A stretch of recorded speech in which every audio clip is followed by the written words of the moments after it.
Yo, yo, yo, yo, yo, yo, yo, yo, yo. Yo, yo, what's good with it? It's the homie MACK. Music, art, culture, knowledge, each one teach one, peace and love. Reporting live from the Dogon. You know what it is. It's the homie MACK. Yeah, so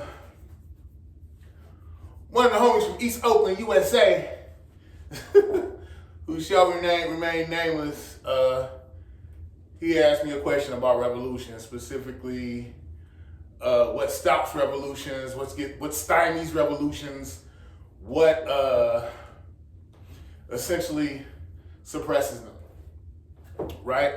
And I was thinking about a conversation I had with a frat brother of mine whose parents were Black Panthers, and he was saying how, the government, the government on the state, local level, they started offering, outside of COINTELPRO and things of that nature, they actually would offer Panthers to go to college.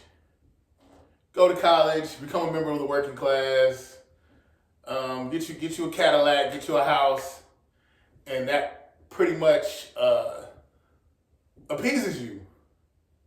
It stops your need for revolution. It takes that angst, that righteous indignation, it takes it out because it gives you something. It gives you, or at least it gives you a semblance of something, and it can quail the fire within you for revolution. And I want to take it a step further. I want to say, matter of fact, this this episode of Mac Minutes is called, I'm gonna call it Pornhub, PlayStation, and counter revolutions or suppressed revolutions. I'll call it that. Pornhub, PlayStation, and suppressed revolutions. And by that, I'm simply saying, because I was telling my homie from East Oakland, there won't be any type of revolution, at least as far as I see it, because we're appeased. Everybody's comfortable. I'm not going to say everybody, but I think, between identity politics, classism, just the little things that satiate our desires, the entertainment, I think it has quenched the revolutionary fire inside a lot of us. I got my bag. Or identity politics. I'm Black, but I'm gay. I'm Black, but I'm from somewhere else in the African diaspora. I'm Black, but I got money.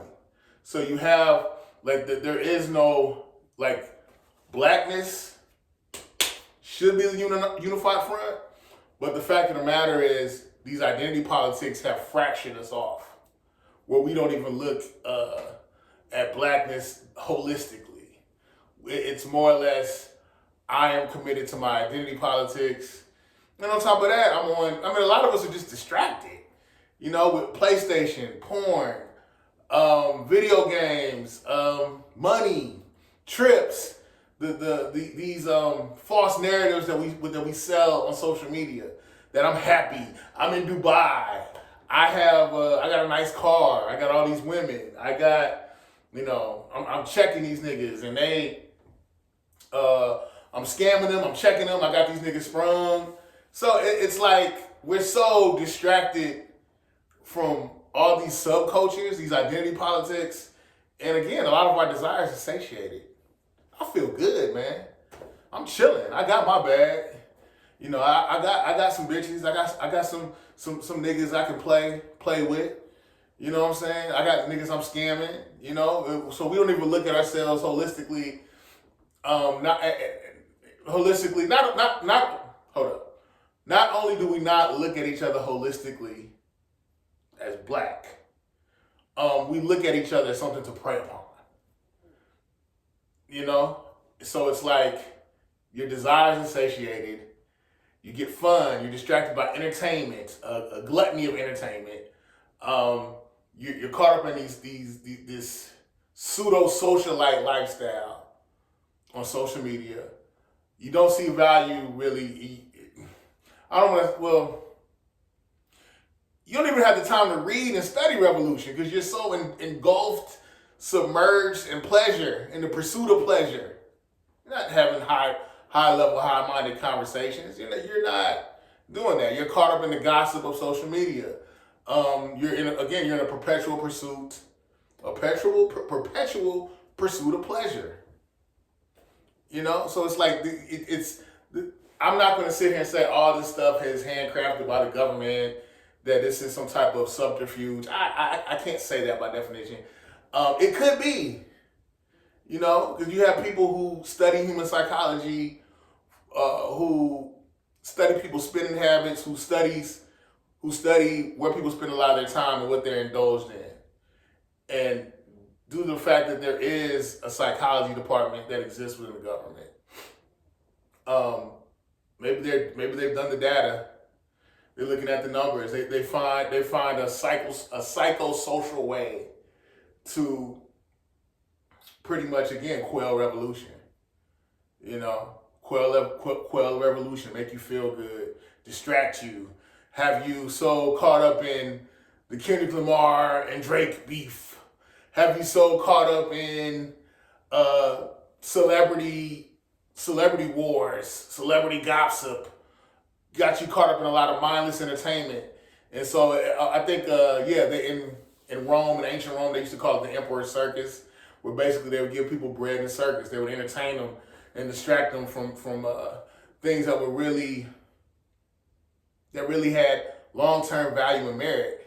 And I know with the Emperor's Circus, they'd have these spectacles, and the whole time the citizenry is at the dome or the arena watching these spectacles, and the whole time the Roman soldiers are going through their homes and their houses looking for stuff. So I guess in a way, you could say through entertainment, sports, music, media, like a lot of that is kind of, again, it's the Emperor's Circus. It's the allegory of the cave. We're distracted. And I think, what is the answer to this? The answer to this is, I think, for people to get their souls back, for people to really look in the mirror and define what it is to be a human. And when you look at, when you're acknowledging your own humanity, you can acknowledge the humanity of others, and you won't get caught up in this vanity. You'll see the need to exist in community, but the thing is, you still have a lot of people who don't look at people as people. They just look at them as objects to manipulate. Real sociopathic behavior. People that are greedy.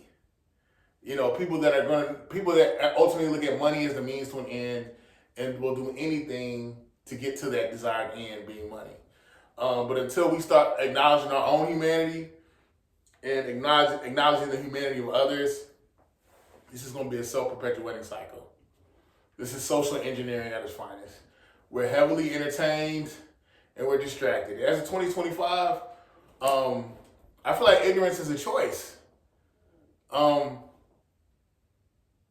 Your cell phone is more technologically sophisticated than NASA satellites in the 60s and 70s. But when you're just using your internet on your phone just to find porn or to hook up with somebody, intellectual pursuit is not high on your list. So I feel like the citizenry is dumbed down because they're just distracted. They're just distracted. So until we find a calling higher than ourselves, until we acknowledge one another's humanity and we acknowledge our own humanity and we try to coexist and we challenge greed, this thing is self-perpetuating. It's going to keep going. And my thing is, people have all these conspiracy theories about the government. I'm not going to say they don't exist, but you have kids right now graduating from high school, reading at an elementary school grade level, 5th, 6th grade level. So my thing is, a lot of these kids, a lot of our society is already dumbed down. There's no need to have like this grandiose, nefarious, calculated program when the people don't even care to learn. A lot of us don't care to learn. A lot of us don't read. A lot of us are not intellectually curious. A lot of us are just existing. A lot of us, it's like The Walking Dead. We're just here. We just exist. In constant pursuit of entertainment. Not really thinking about society in a nuanced, detailed, meaningful way. You know, it's just a lot of us are just caught up in the matrix, if you will. Yeah. So again, I just ask that you reclaim your own mind. Read. Challenge yourself intellectually. Have, dig deeper. Ask questions. Find answers. Politic. Network with people. Find like-minded people. Educate yourselves. Try your best to educate other people. And do this with a spirit of love. But yeah, it's the homie MACK, man. Each one teach one, peace and love. Signing out from the Dogon. Thumbs up, give me the likes.